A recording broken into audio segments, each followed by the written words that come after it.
반갑습니다. 차트 분석 차트씨입니다. 자, 복귀를 하기 이전에 기준선에서 의미 있는 캔들의 형태가 어떤 부분인지 한번 살펴보고 복귀로 넘어가도록 하겠습니다.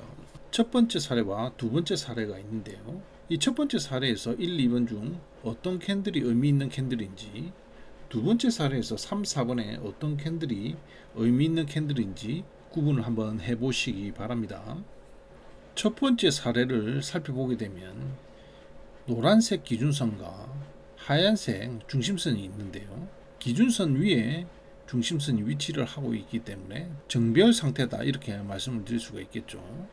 이 정배열되어 있는 상태에서 캔들이 아래에서 위쪽으로 올라오는 양봉이 발생을 했다는 것은 캔들과 기준선이 정배열을 완성시키는 캔들이라고 할 수가 있겠죠. 그래서 2번이 의미 있는 캔들이라고 할 수가 있겠습니다. 자, 두 번째 사례에서 보게 되면 노란색 기준선 아래 중심선이 위치를 하고 있기 때문에 역배열된 상이죠.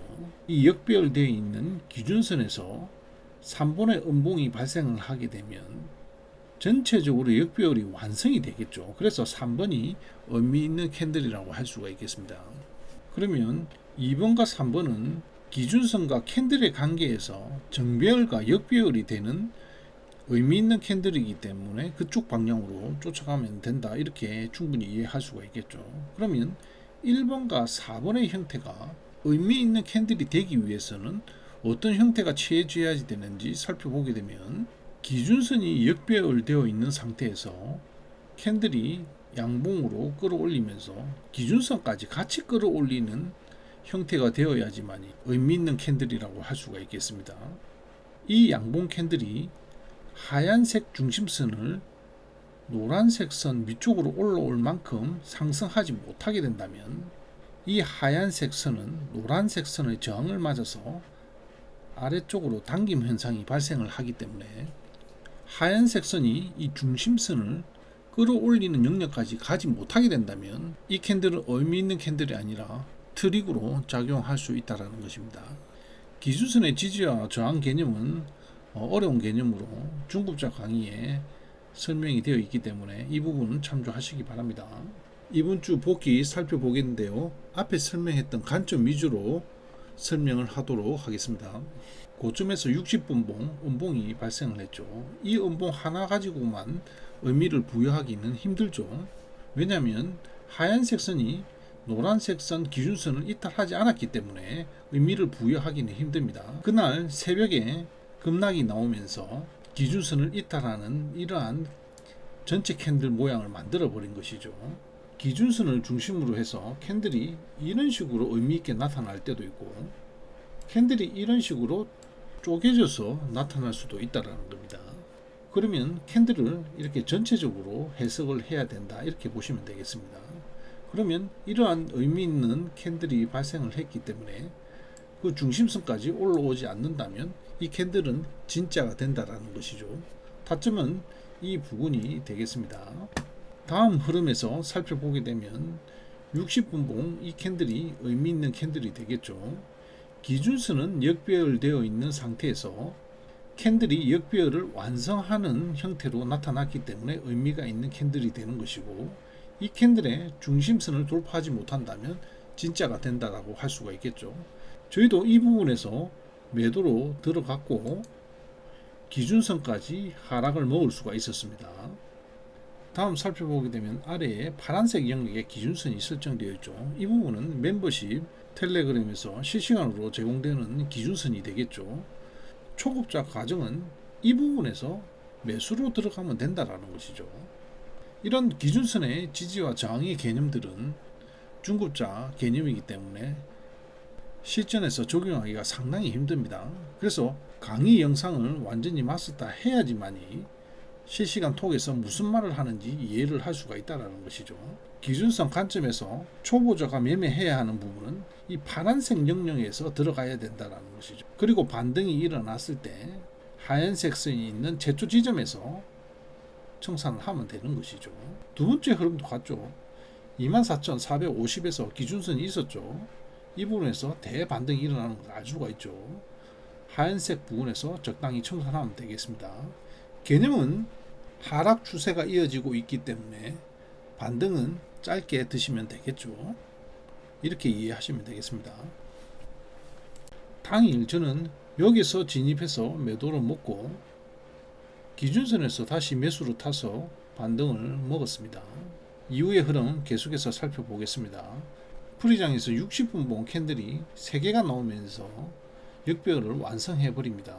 이후에 계속해서 흘러내려서 기준선을 이탈하는 음봉이 발생을 하였습니다.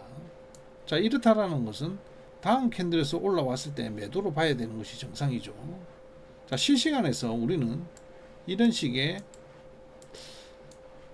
상바닥 흐름이 나타나지 않을까 이렇게 예상을 했는데요. 그러면 여기가 매수 자리가 되는 것이죠.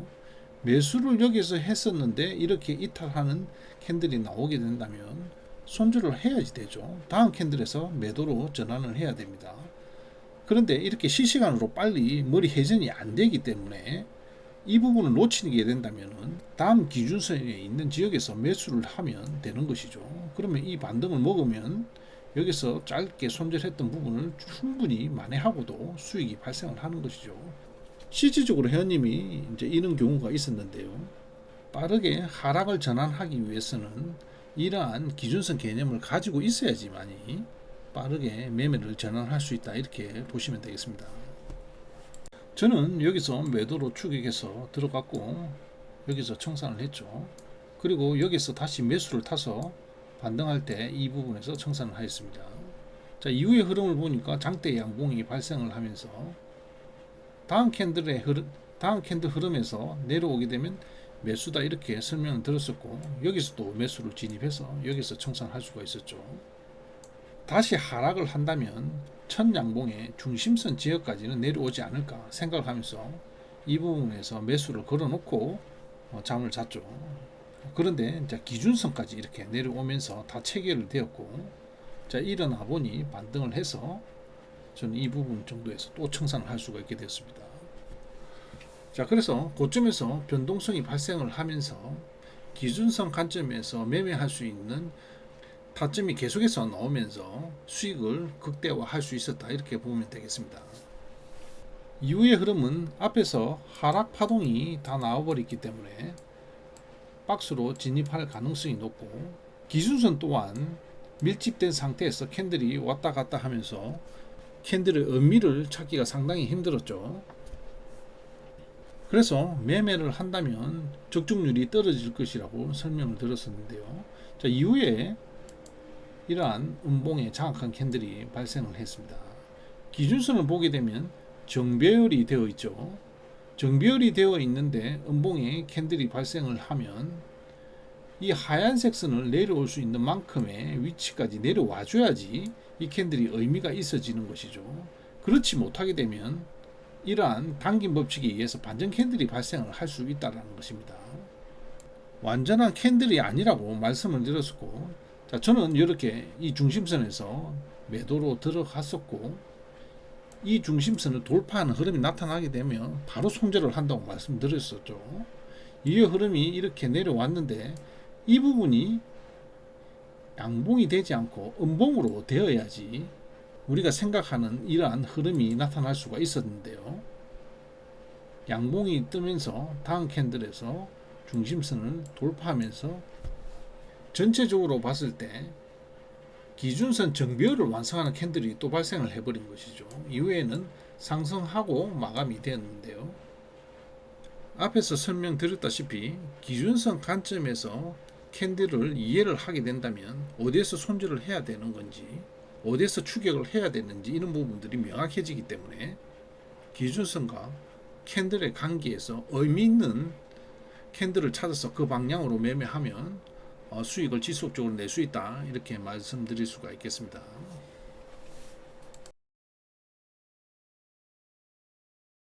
자, 다음 주 월봉 캔들이 마감이 되는데요.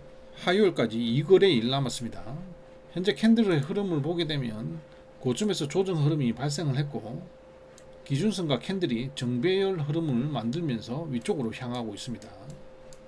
종가 마무리는 이 위쪽에서 할 가능성이 높아졌고 캔들은 양봉으로 마감할 가능성이 높아졌습니다. 분기 캔들을 보게 되면 2, 4분기에서 자극형 캔들이 발생했고 3, 4분기에서 아래 꼬리를 두지 않고 양봉이 마감되었습니다. 자, 4, 4분기로 진입을 하게 되는데요. 4, 4분기로 진입을 하게 되면 12월 종가상으로는 위쪽에서 마무리될 것으로 보입니다. 하지만 앞에서 캔들이 아래 꼬리를 그리지 않고 계속해서 상승해 왔기 때문에 4, 4분기 캔들에서는 반드시 한번 내려왔다가 올라갈 수밖에 없겠죠. 4, 4분기 10월달, 11월, 12월은 변동성 높은 박스가 발생할 가능성이 높기 때문에 그렇게 대비를 해야 되겠습니다. 이것으로 영상 마치도록 하겠습니다. 감사합니다.